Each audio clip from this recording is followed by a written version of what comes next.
اب اس کے بعد اس سورہ مبارکہ میں یہ بڑا عجیب مقام ہے اس اعتبار سے قرآن کا. عجیب اس کے معنی کیا ہے؟ دل لبھانے والا، حسین. یہاں اللہ کے تقوی کا جو مقام اور مرتبہ واضح کیا جا رہا ہے اللہ کی نگاہ میں، اگر واقعتاً حقیقی تقوی ہے، صحیح تقوی ہے، قلب کا تقوی ہے، جیسے کہ حضور فرماتے تھے اپنے دست مبارک سے 3 مرتبہ آپ نے اشارہ کیا اپنے سیرہ مبارک کی طرف، التقوی ہا ہونا، التقوی ہا ہونا، التقوی ہا. تقوی یہاں ہوتا ہے، دل میں تقوی ہے تو تقوی ہے. باقی لباس اور وضاقت یہ ساری متقیوں کسی بنا لی اور اندر کا معاملہ نہیں ہے تو یہ بہروپ ہے، یہ تقوی نہیں ہے.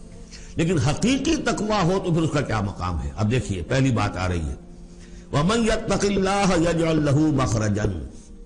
جو شخص اللہ کا تقوی اختیار کرے گا اللہ اس کے لیے راستہ پیدا کر دے گا. جہاں بالکل نظر نہیں آئے گا کہ کوئی راستہ، اللہ راستہ پیدا کر دے گا.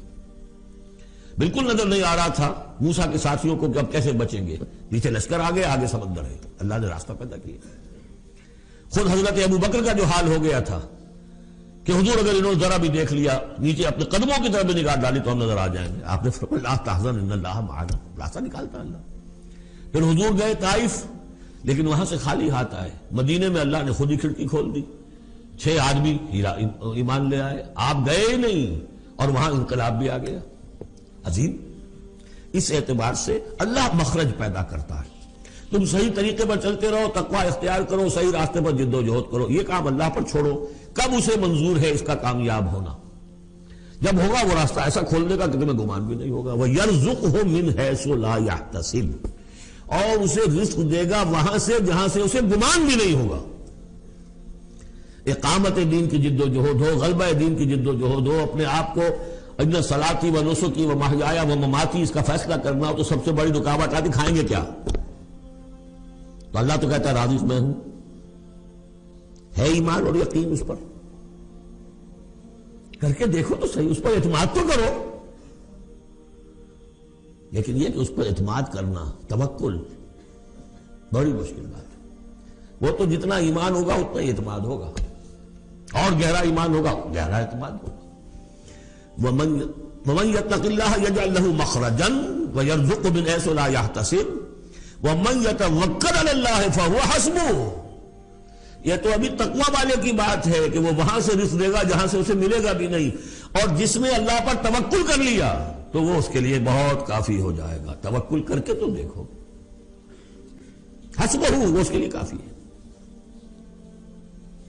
یہاں تک فرمایا ہے حدیث قدسی میں، حدیث میں، من کان فی حاجت اخیہ کان اللہ فی حاجتہ.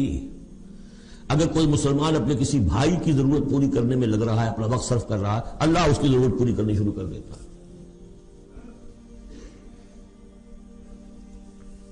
فکر ماں در کار ماں آزار ماں، کار ساز ماں بے فکر کار ماں. یہ فارسی شاعری کے اندر یہ دینی حقائق ہیں. کار ساز ماں بے فکر کار ماں، میرا کارساز میرے کاموں کی فکر کر رہا ہے، میں نے اپنے آپ کو اس کے کام کے لیے لگا دیا. وہ دنیا میں بھی ذرا سا بھی کوئی شریف انسان ہوگا، آپ اس کے ہو جائیں وہ آپ کو چھوڑ دے گا؟ پھر کہیں شرافت ہو، مروت ہو اس میں. آپ اللہ کے بن کر تو دیکھیے، پھر وہ کارساز ہے. کارساز ماں بے فکر کار ماں، فکر ماں در کار ماں آزار ماں. جب میں اپنے معاملات کی فکر خود کرتا ہوں، کوئی نہ کوئی ٹھوکر کھاتا ہوں، کوئی نہ کوئی غلطی کرتا ہوں، آزار اپنے سر کے اوپر پیدا کر لیتا ہوں. اپنے آپ کو حوالے کرو.